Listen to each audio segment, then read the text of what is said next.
scolaire, un acteur majeur dans la protection des mineurs. Nous sommes ensemble pour 45 minutes. Vous pourrez ensuite visionner à nouveau ce webinaire, mais aussi télécharger le support sur le site de l'AFNOJEC. Un temps d'échange est prévu comme d'habitude en fin de webinaire. N'hésitez pas à poser vos questions dans le chat prévu à cet effet. En introduction, je laisse la parole à Aurélia de Saint-Exupéry, secrétaire générale de l'AFNOJEC. Bonjour à tous, merci de vous être connectés aujourd'hui. Nous savons que malheureusement nos écoles ne sont pas à l'abri de la violence et il en va de notre responsabilité de gestionnaire, comme de celle de tous les acteurs des communautés éducatives de l'enseignement catholique, d'informer, de prévenir et de former sur ce sujet. Il y a déjà plusieurs années que l'enseignement catholique s'est explicitement engagé sur ce thème et sur celui de la promotion de la bienveillance éducative. Des cas difficiles, relevant de maltraitance et de violences sexuelles, sont dévoilés chaque année dans les établissements scolaires. Le récent rapport de la SIAZ confirme cette nécessité absolue de travailler ensemble ces sujets. La route est longue et il est nécessaire de ne rien lâcher. Aujourd'hui, nous vous proposons ce webinaire organisé avec le secrétariat général de l'enseignement catholique sur la protection des mineurs parce qu'il concerne tous les intervenants de notre réseau, qu'ils soient bénévoles au GEC ou salariés de la branche de l'enseignement privé non lucratif. Nous savons combien les situations à risque sont diverses et combien il est important que les équipes dans les territoires et dans les établissements soient accompagnées et dotées de procédures claires, simples, opérationnelles et connues de tous. L'objectif de ce webinaire est de sensibiliser sur ces points. C'est ainsi que par une approche préventive et attentive que les écueils, même s'ils ne sont encore que des signaux faibles, pourront être repérés, remontés, pour être traités par les personnes responsables et formées. Merci, Josiane et Aude, de votre éclairage sur le sujet. Merci. Donc, ce webinaire sera animé par Josiane Ami, chargée de mission du département éducation du secrétariat général de l'enseignement catholique et responsable coordinatrice du PPPF, et par moi-même, chargée de mission développement RH à la Fédération des OJEC. Madame Ami, pourquoi le secrétariat général de l'éducation catholique a-t-il créé le programme de protection des publics fragiles et comment s'est-il déployé? Bonjour à tous. Eh bien, le secrétariat général de l'enseignement catholique s'intéresse à la lutte contre la maltraitance parce que tout simplement, c'est son ADN. Et je vais commencer par une citation qui est extraite de l'édito de Pascal Balmand de 2018. En vérité, je vous le dis, dans la mesure où vous l'avez fait à l'un de ces plus petits de mes frères, c'est à moi que vous l'avez fait. C'est l'ADN de l'enseignement catholique de protéger les plus fragiles, parce qu'il n'est pas d'éducation possible sans sécurité et pas de sécurité sans protection. Chaque enfant et chaque jeune doit savoir que tous ensemble, nous nous engageons à tout faire pour lui assurer le respect et la paix auxquels il a droit. Donc, c'est une volonté institutionnelle qui a été votée en CNEC de prendre notre part dans cette lutte et nous avons fondé ce travail sur deux piliers. D'abord, la question de la protection, puisque nous sommes évidemment engagés par les lois également, hein, le droit français bien sûr, et puis les références chrétiennes hein, qui confirment cet enracinement dans une attitude d'attention particulière envers les victimes, les protéger, les accompagner. Et puis, nous avons voulu aussi offrir un horizon positif et désirable, qui est la bientraitance en éducation. C'est-à-dire que tout acte d'éducation et d'enseignement doit s'enraciner dans un lien de qualité qui est proposé par l'éducateur et qui est structuré, bien sûr, autour du respect, de l'intégrité, de l'intimité et de la vie privée de l'élève. Ce sont des pratiques qui doivent être constamment enrichies, réfléchies bien sûr, et les acteurs des communautés éducatives doivent être en permanence accompagnés dans cette volonté de bientraitance en éducation. Donc nous avons commencé en 2018, comme je vous l'indiquais, et nous sommes maintenant donc en fin 2021 avec d'abord la publication de documents, de textes d'orientation et de documents techniques qui les accompagnaient parce que nous avons voulu aussi être très opérationnels dans ce déploiement. Donc le premier document technique, vous le connaissez probablement, j'espère, de la lutte contre la maltraitance à la bientraitance éducative. Et en sous-titre, nous avons mis programme de protection des publics fragiles. C'est-à-dire que nous avons aussi donné un agenda, un programme avec des axes de travail.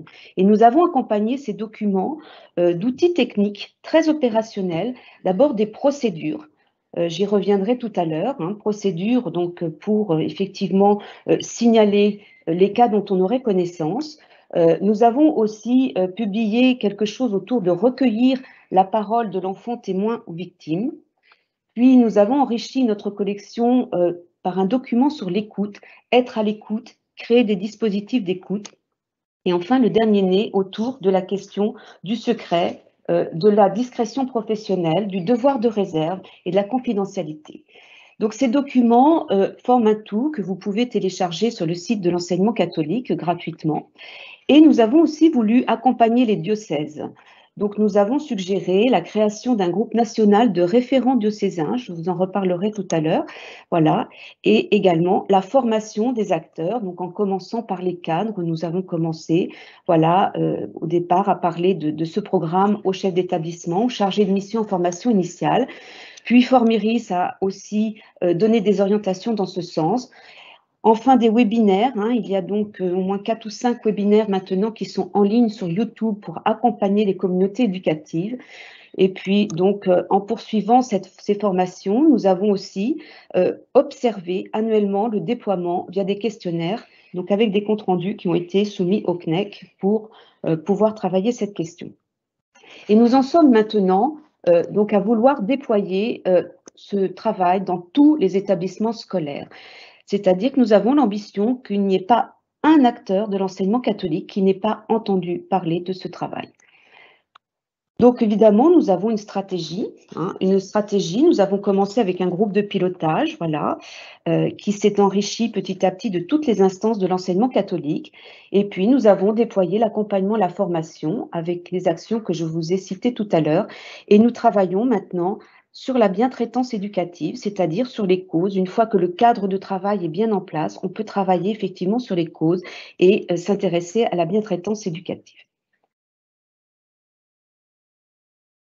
Le PPF a donc pour vocation première d'œuvrer pour la protection des enfants victimes de maltraitance. Mais de quoi parle-t-on exactement lorsqu'on parle de maltraitance ? Alors d'abord, je voudrais, avant de décliner la question des maltraitances, rappeler l'urgence à agir avec quelques chiffres. Donc les chiffres donnés par le gouvernement sont les suivants. La protection de l'enfance concerne aujourd'hui en France 300 000 enfants environ. Un enfant meurt tous les 5 jours tué par un membre de sa famille ou le cercle proche de sa famille. 130 000 enfants sont victimes de violences sexuelles. Voilà, en 2016, ce sont les chiffres du gouvernement de 2016, 10 000 enfants victimes de prostitution infantile. Les violences conjugales, où l'enfant est témoin et donc victime, sont aussi une des premières causes de maltraitance. La question du harcèlement, des intimidations, environ 700 000 enfants en France, et c'est une cause nationale, voilà, que l'éducation nationale soutient très largement, avec le programme phare notamment. Exposition à la pornographie, la pédopornographie, il y avait un colloque mercredi dernier à Lyon sur cette question. Et évidemment, nous devons nous poser des questions sur le rôle de l'école. Nous devons nous poser des questions sur la parole de l'enfant. Comment nous, adultes, est-on en capacité de recueillir cette parole, de l'entendre? Depuis mars 2020, bien sûr, ces fragilités sont accrues en lien avec tous les confinements que nous avons vécus. Et puis, il y a la question des fichiers d'auteurs d'infractions sexuelles. Et puis, le dernier document en date du 5 octobre, évidemment, le rapport de la SIAS qui vient renforcer cette urgence, bien sûr.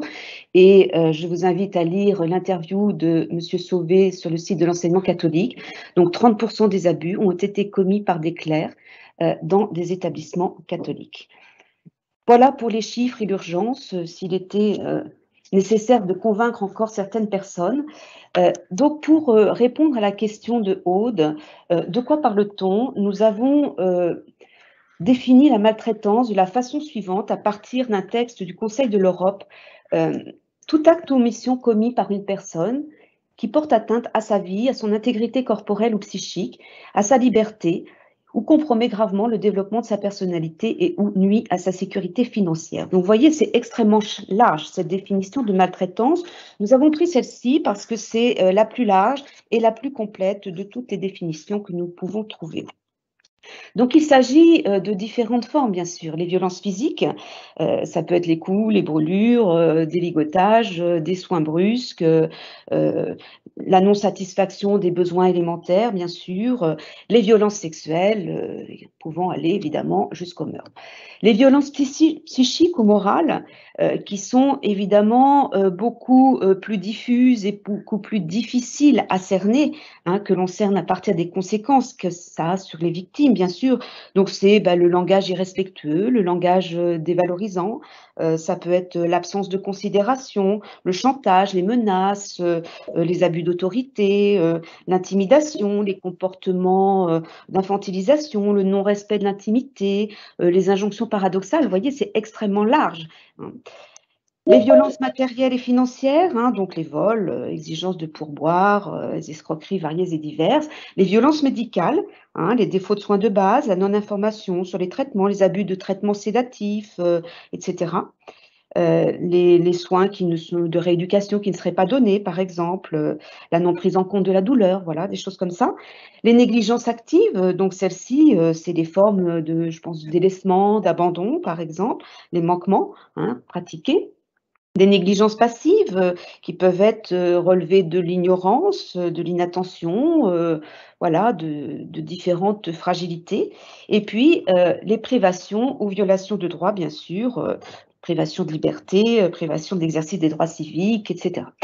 Donc, vous voyez une typologie extrêmement large qui concerne évidemment l'école, mais pas seulement, la société en général et la famille en particulier. En tout cas, on peut y trouver des points communs qui sont la dissymétrie entre la victime et l'auteur. Il y a toujours une personne plus vulnérable face à une personne moins vulnérable. Et c'est bien évidemment le cas de l'enfant, hein, et c'est reconnu par la loi. Il y a toujours aussi un rapport de dépendance, hein, entre la victime ou l'auteur, que ce soit une dépendance liée à la relation parent-enfant, éducateur-enfant, des choses comme ça, mais aussi des relations de dépendance liées à des emprises, hein. Ça peut être aussi donc des abus de pouvoir, des abus d'autorité qui sont systématiques dans les faits de maltraitance, bien sûr.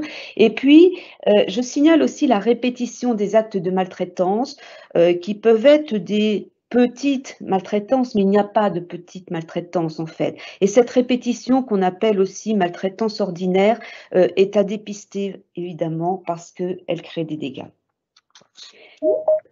Et puis pour terminer sur ce volet, je voulais juste vous dire que les situations de maltraitance peuvent avoir des origines et des auteurs extrêmement différents. Ça peut être des violences entre enfants, bien sûr, ça peut être aussi des violences adultes-enfants, mais ça peut être des violences qui sont constatées au sein de l'établissement, et c'est l'objet de notre travail, bien sûr, les traces, les paroles, les signes, mais ça peut être aussi des violences qui sont subies par l'enfant dans un espace de vie sociale en dehors de l'école, les transports scolaires, le lieu d'activité sportive, la famille, etc.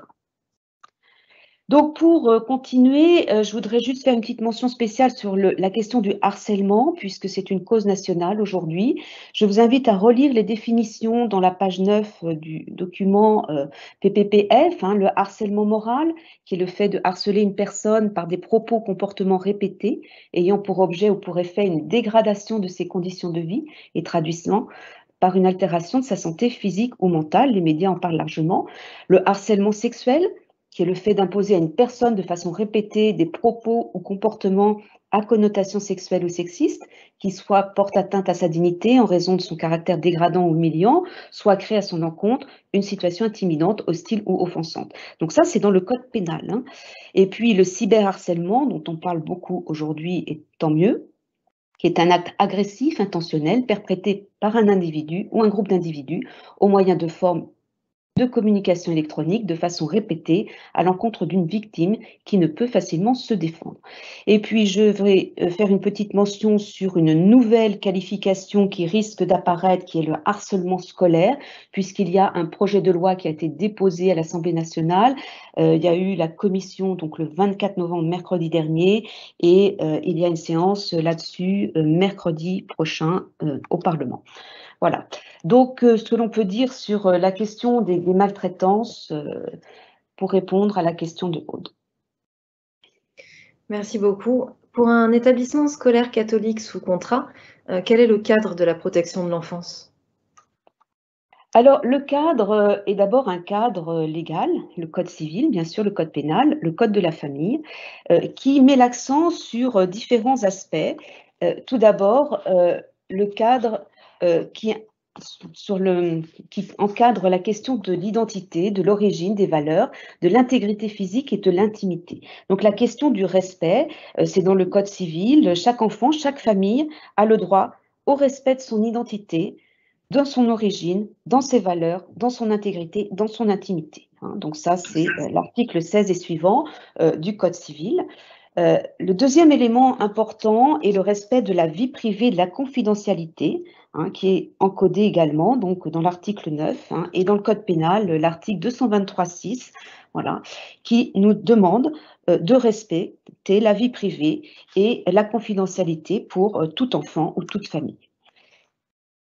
Le troisième élément de cadrage, ce sont évidemment toutes les obligations légales. Vous savez que nul n'est censé ignorer la loi et il est indiqué chaque citoyen se doit de reconnaître et de respecter les obligations légales devant toute maltraitance dans le cadre des lois de la République. C'est-à-dire qu'il n'est pas question de dire oh ben, j'avais vu mais je ne savais pas. C'est une obligation pour tout citoyen de signaler des faits qui posent question. Je vais y revenir tout à l'heure, donc soit à l'administration, soit au procureur, donc à la justice. L'autre élément de cadrage est le cadre scolaire. Donc, nous sommes en contrat avec l'Éducation nationale et évidemment, nous avons aussi des éléments de cadrage, notamment du côté de la formation initiale et continue des personnels, qui est une obligation, du côté des procédures de signalement, et puis du côté de la prévention des visites médicales et d'une séance annuelle d'information pour toute personne. Et au milieu de tout cela, je voudrais insister sur la place centrale du chef d'établissement qui est au cœur de tout ce dispositif, comme vous le comprendrez bien sûr.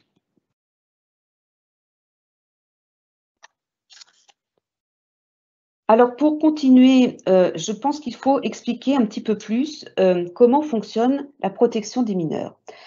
C'est une responsabilité qui est décentralisée en département. C'est pourquoi je vais vous parler du cadre départemental pour la protection des mineurs. Donc aujourd'hui, il y a des procédures qui peuvent légèrement différer d'un département à l'autre, mais le principe est tout le temps le même.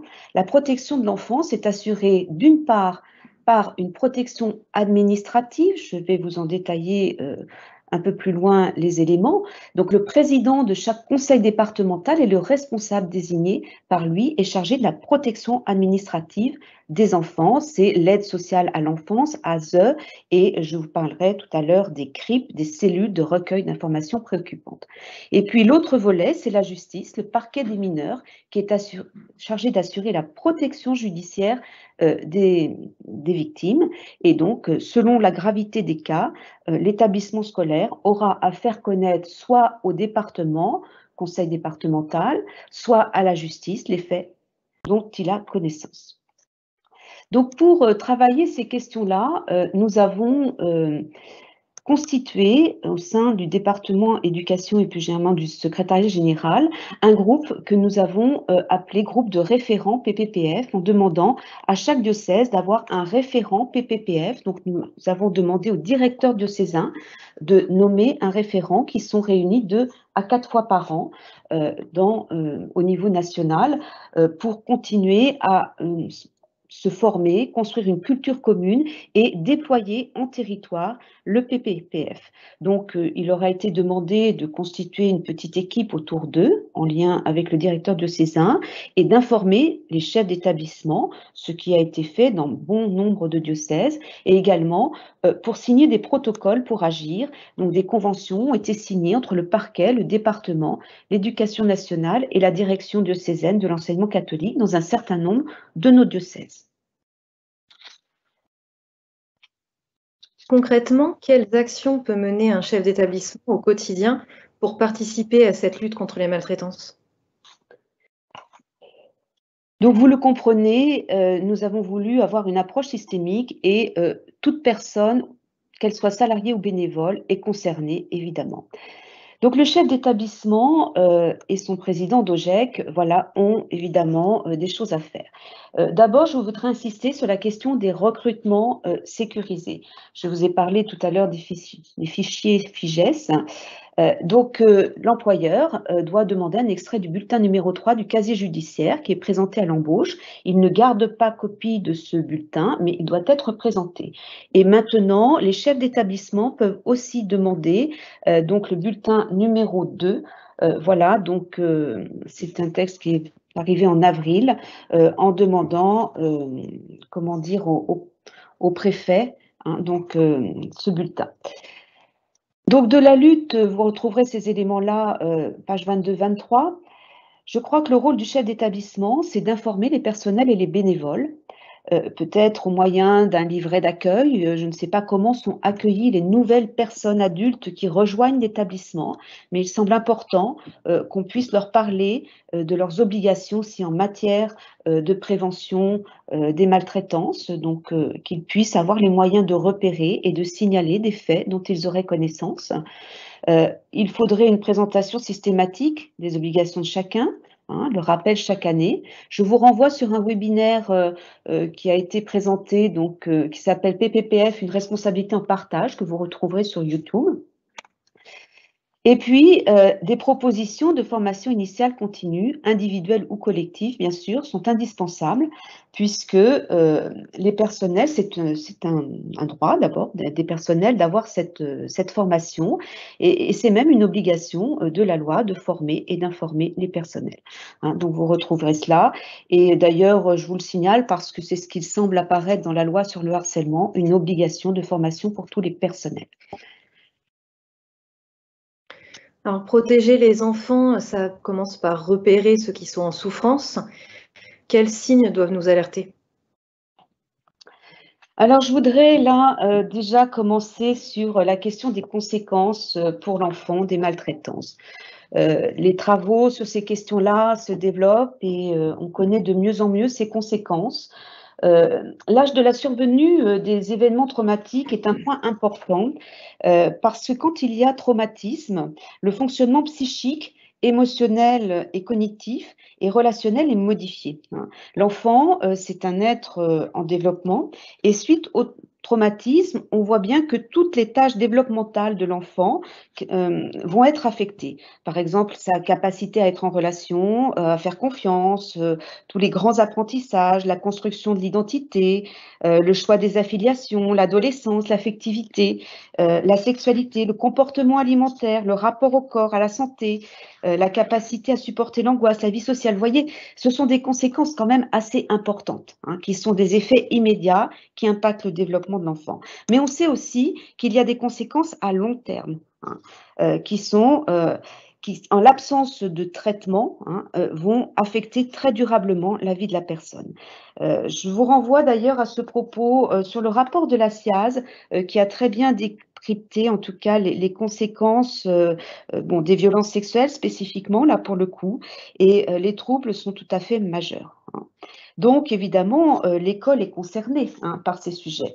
Alors, il s'agit pour l'école eh bien, de repérer les signes, parce qu'évidemment, il y a des enfants qui arrivent à se cliver et finalement ne montrent aucun signe. On sait par exemple que pour les violences sexuelles, parfois les enfants surinvestissent le scolaire et ne donneront aucun signe, voilà, visible de ce qu'ils subissent par ailleurs. Donc les signes d'alerte, sont pas spécifiques en eux-mêmes, mais c'est la multiplicité de ces signes qui doivent alerter. Donc évidemment, il y a les signaux bruyants, c'est-à-dire l'enfant qui verbalise, hein, très clairement, qui dévoile des faits, qui parle, qui raconte, qui dessine.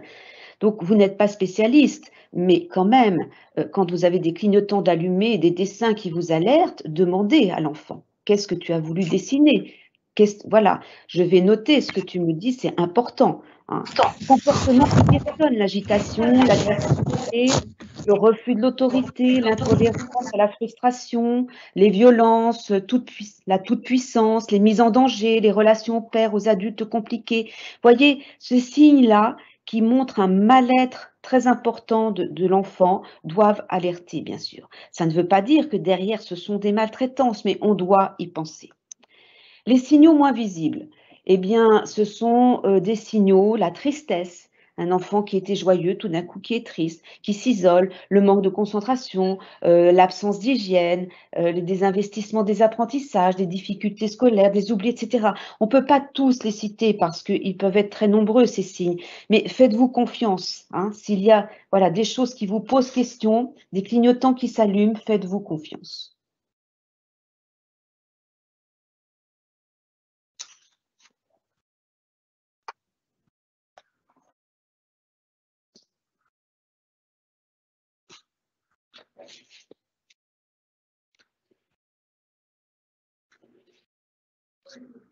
Le micro est coupé. Excusez-moi, merci. Donc, repérer, entendre, agir, ce sont des compétences auxquelles il est indispensable que les salariés des établissements scolaires soient formés. C'est pour ça que la détection des élèves en difficulté est enseignée dans le cadre des certifications mises en place par la branche. Vous voyez ainsi sur cette slide que le CQP EVS et le CQP CVS contiennent des certificats des compétences sur la prévention du harcèlement et l'identification des élèves en difficulté. Pour un acteur de l'école, même sans avoir reçu de formation particulière, Madame Ami, qu'est-ce qu'on peut faire lorsqu'on détecte des signaux d'alarme chez un élève? Donc, il est indispensable, évidemment, de repérer, d'entendre et d'agir. Alors, je vous renvoie sur le document sur les procédures. Pourquoi avons-nous fait un document sur les procédures? Parce que les procédures protègent. On ne sait jamais, quand on détecte des signes chez un enfant, jusqu'où va aller l'affaire. Hein. Ça commence parfois par des observations qui paraissent pas si graves que ça, et on découvre derrière des choses qui vont être très très graves et qui vont aller jusqu'aux tribunaux, et vous pourrez même peut-être être appelé à témoigner devant un tribunal. C'est pour ça qu'il faut être professionnel dans la façon dont on recueille ces signaux. Donc, bien sûr, si vous avez connaissance directement ou indirectement des signes inquiétants qui concernent un élève, vous devez prévenir le chef d'établissement. Hein. Et la consigne est de ne jamais rester seul, bien sûr. Hein. Donc, je vous renvoie au document des procédures avec une typologie alerter, identifier la procédure à suivre en fonction des faits, parce que évidemment, tout n'est pas gravissime, bien heureusement. Premier cas, les éléments ne sont pas suffisants ou très diffus ou pas spécifiques, vous ne savez pas trop quoi faire de cela. Hein. Eh bien, le chef d'établissement va décider avec son équipe d'organiser le suivi et une vigilance. Hein. Ça veut dire qu'on va rester en observation, que l'on va réunir une équipe éducative concernant cet élève, on va continuer de l'observer et on va attendre. Le cas numéro 2, vous avez quand même des éléments qui sont suffisamment concrets et circonstanciés qui vont vous permettre de rédiger une note d'information préoccupante. Donc, ce cas numéro 2, donc vous allez faire ce que l'on appelle une information préoccupante à la CRIP, la cellule de recueil d'informations préoccupantes, donc avec un écrit spécifique, vous avez un modèle d'écrit dans le document procédure. Et puis le dernier cas, vous avez des éléments absolument graves qui doivent évidemment vous amener à faire ce que l'on appelle un signalement pour protéger le mineur, le mettre à l'abri parce qu'il reçoit des coups, parce qu'il est violenté sexuellement, c'est très explicite. Et du coup, c'est une troisième forme de signalement qui est le danger immédiat, hein, et qui va amener un écrit au procureur de la République. Donc nous avons décrit toutes ces procédures, hein, dans le document qui est cité au-dessus. Et le circuit va être le suivant. Donc, quand vous avez donc une personne, l'école, ça peut être l'éducation nationale, l'hôpital, un médecin, une association, va rédiger une information préoccupante. Celle-ci va arriver à ce qu'on appelle la cellule de recueil des informations préoccupantes au niveau du département, qui va l'évaluer, prendre une décision et par exemple décider d'une protection administrative, par exemple une aide éducative pour la famille. Par exemple, l'assistante sociale qui va voir avec la famille quelles aides peuvent être apportées à la famille parce que c'est une famille, par exemple, en précarité. Voilà, il y a toutes sortes de cas. Ça peut être aussi sans suite parce qu'il n'y a pas assez d'éléments et donc ça va être classé. Ou alors, la cellule de recueil d'informations préoccupantes va juger que c'est suffisamment grave pour dire non, non, ça relève du parquet, hein, et donc du procureur, le tribunal de grande instance. Voilà, et donc le circuit est indiqué par des fléchages. Donc vous pouvez avoir le parquet qui dit non, non, finalement c'est la cellule, ou alors qui va donner de l'information, faire un retour à l'éducation nationale, l'hôpital, etc., ou qui va décider d'un suivi socio-judiciaire, par exemple, pour cet enfant. Hein. Donc voilà un petit peu comment est le circuit de la protection des mineurs en France aujourd'hui. Donc Adrien Taquet, qui est le secrétaire d'État à la protection des mineurs, souhaiterait une homogénéisation des procédures dans tous les départements. C'est un vaste chantier, mais en tout cas, aujourd'hui, il y a des cellules de recueil d'informations préoccupantes dans tous les départements. Vous avez aussi le 119 qui est un numéro gratuit qui doit être mis à disposition aussi des élèves dans les établissements scolaires. Donc c'est un numéro national qui ensuite redescend les informations sur les CRIP, voire le PROC, selon les cas. Hein. Donc c'est plutôt un numéro grand public. L'école a des procédures internes qui sont normalement connues et repérées par tous. Donc c'est pour ça que nous avons insisté sur un protocole clair pour chaque direction diocésaine. Quelques points d'attention. Oui. Pardon, je vous en prie, continuez. Oui. Voilà, donc peut-être quelques points d'attention sur ces questions, à savoir la question de la confidentialité, parce que c'est quelque chose que l'on nous demande assez souvent. Oui, mais c'est de l'ordre de la sphère privée, il faut respecter la vie privée des gens, donc on n'en parle pas. Et puis de toute façon, ça ne s'est pas passé à l'école, donc ça ne nous concerne pas. Autre question souvent, est-ce que c'est de ma responsabilité? Vous avez dit le chef d'établissement est au centre du dispositif, donc c'est à lui de faire. Non, ça ne se passe pas tout à fait comme ça. L'obligation de signalement, elle vaut pour tout un chacun. Je vous l'ai dit tout à l'heure, tout citoyen et donc tout personnel, tout bénévole de l'école. Donc tout salarié ou bénévole de l'enseignement catholique est susceptible de recueillir des éléments graves nécessitant la rédaction d'une note d'information préoccupante ou d'un signalement à la justice.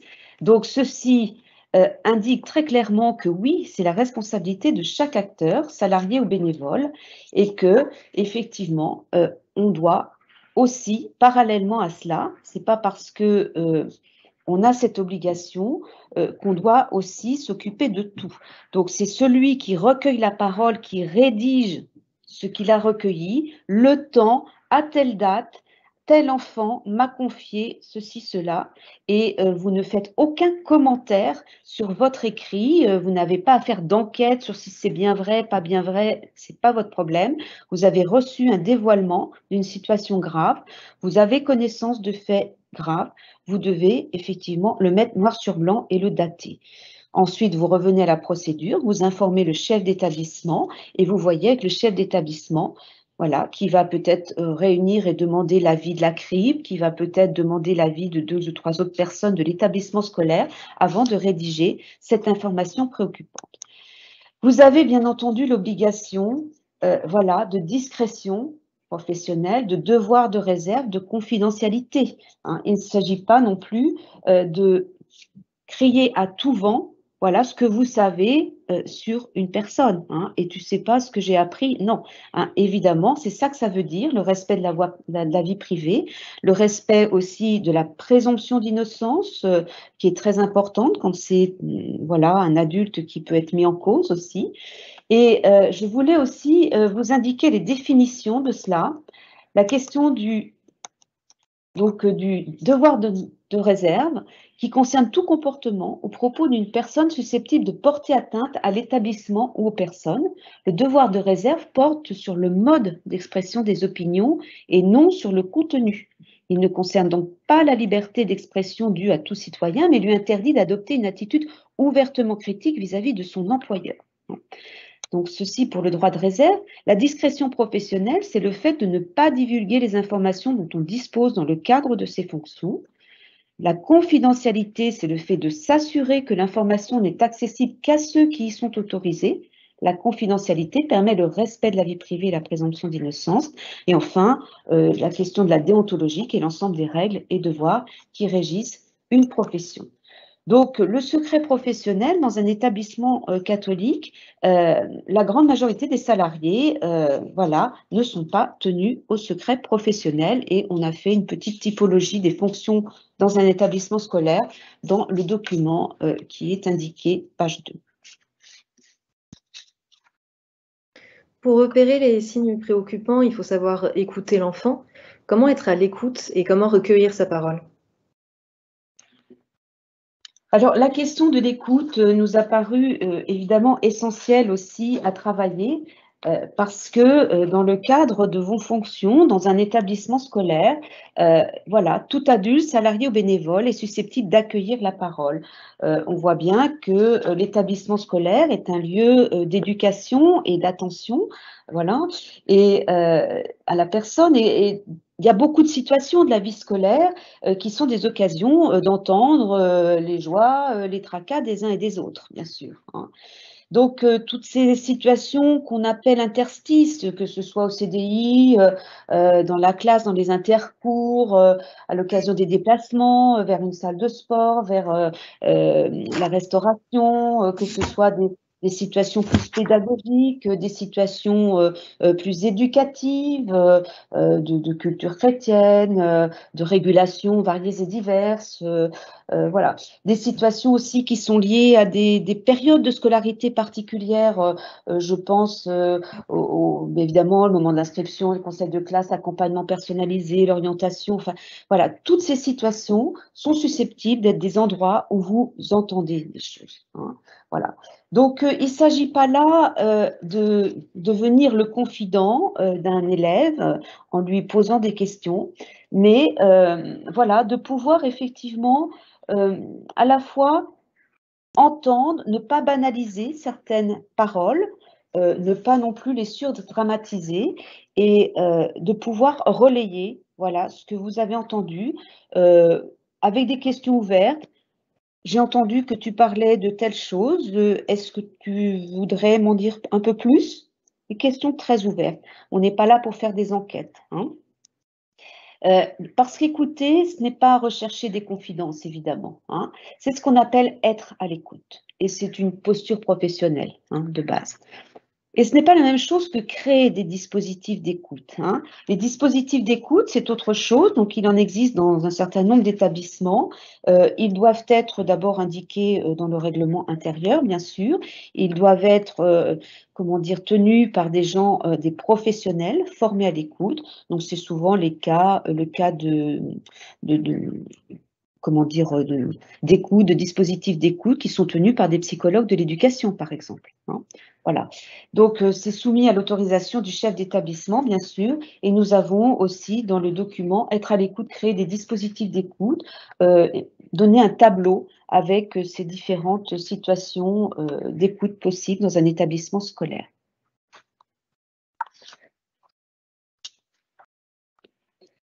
Donc, pour écouter et recueillir la parole, je crois que c'est important d'abord d'être en confiance. Hein. Quand un mineur vous confie des choses difficiles, c'est vous qui l'a choisi, c'est pas quelqu'un d'autre. Donc, c'est qu'il vous fait confiance. Hein. Vous pouvez être surprise. C'est pour ça qu'il faut toujours se préparer. Vous savez jamais quand ça va arriver et il faut avoir quelques réflexes. Donc, écoutez, gagnez la confiance du mineur. Le laisser parler. Hein, vous n'avez pas à ni être inquisiteur, ni poser des questions. Vous le laissez parler, être attentif peut-être aussi au non-verbal, bien sûr. Hein. Le croire et le lui dire. C'est important, voilà, ce que tu me dis est important. D'ailleurs, je vais prendre un crayon et un papier pour noter ce que tu me dis. Et je te crois, et c'est courageux de parler, de me confier. Je te remercie de ma confiance. Voilà. Le rassurer et lui dire qu'il n'est pas coupable, ce n'est pas de ta faute. Hein, très important. Voilà. Éviter de banaliser ou de dramatiser. Oh là là, mon pauvre. Non, hein, ni dire t'en verras d'autres. Hein. Donc voilà, avoir la juste attitude, effectivement. Vous n'êtes pas là pour qualifier les faits, vous êtes juste là pour entendre et repérer. Hein. Éviter de suggérer, d'interpréter, mais c'est bien d'un tel dont tu parles. Non, méfiez-vous de ça parce que les avocats, évidemment, au moment des procès, peuvent se servir de choses qui n'ont pas été très bien rédigées ou pas très bien rapportées. Et voilà, ça crée des difficultés. Évitez de vous laisser enfermer dans le secret. Voilà, des jeunes qui vous disent, je te le dis, mais tu ne le répètes pas. Non, si c'est grave, voilà. La loi m'oblige d'abord voilà, à alerter les personnes compétentes, donc ne pas se laisser enfermer dans le secret, et puis éviter de contacter les parents. Hein, les procédures et la rencontre avec les parents, d'abord c'est le chef d'établissement qui s'en charge en général, et ça se travaille aussi avec la CRIP, et en cas de violence sexuelle, on ne prévient jamais la famille.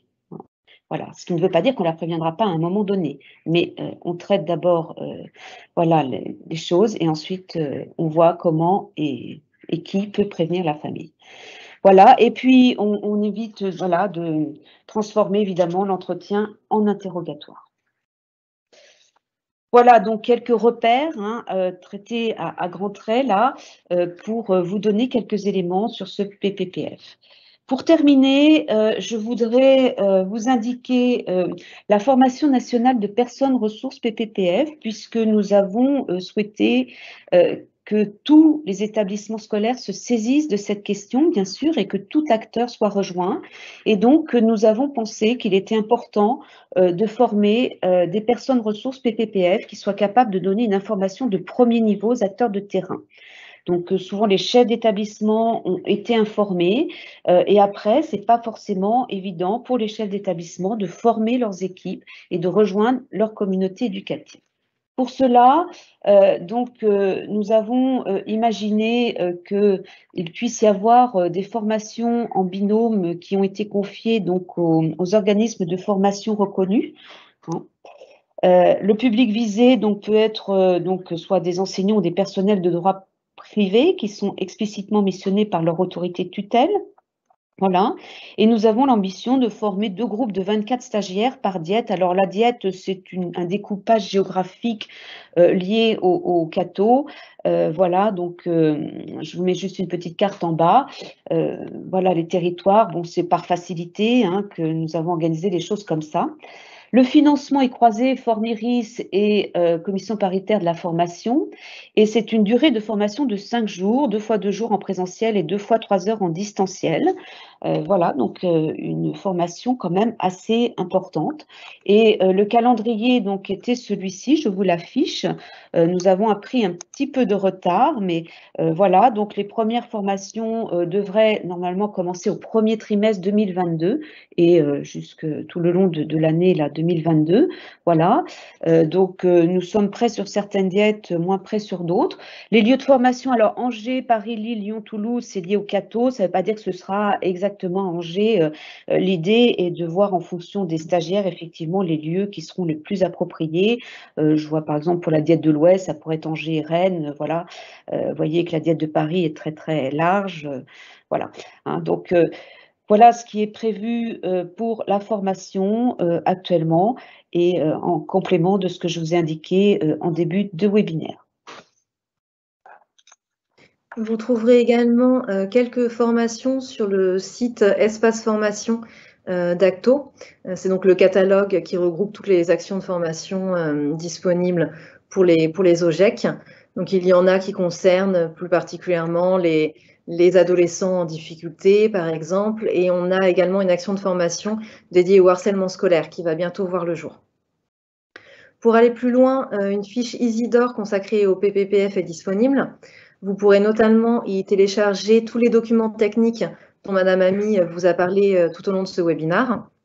Vous trouverez également dans le MAC des OGEC numéro 6, que vous pouvez trouver sur le site de la FNOGEC, vous trouverez un article rédigé par Aurélia de Saint-Exupéry, ainsi que le témoignage d'un chef d'établissement qui a mis en place un cycle de formation à destination des salariés de son établissement. Bien sûr, comme toujours, si vous souhaitez vous aussi partager votre expérience, vous pouvez nous contacter, par exemple, pour un témoignage dans le MAC des OGEC. Et si vous avez des questions, vous pouvez nous contacter, moi-même ou Madame Ami ou Madame Delgove, si ça concerne davantage la formation des salariés. Donc, vous avez nos 3 adresses mail qui s'affichent. Ce webinaire touche à sa fin. Un grand merci à Madame Ami pour toutes ces informations. Nous avons réussi en plus à tenir pile poil nos 45 minutes. Merci à vous tous de votre attention. N'hésitez pas à diffuser ce webinaire autour de vous. Il sera disponible en replay sur le site de la FNOGEC. Merci beaucoup et bon après-midi à tous.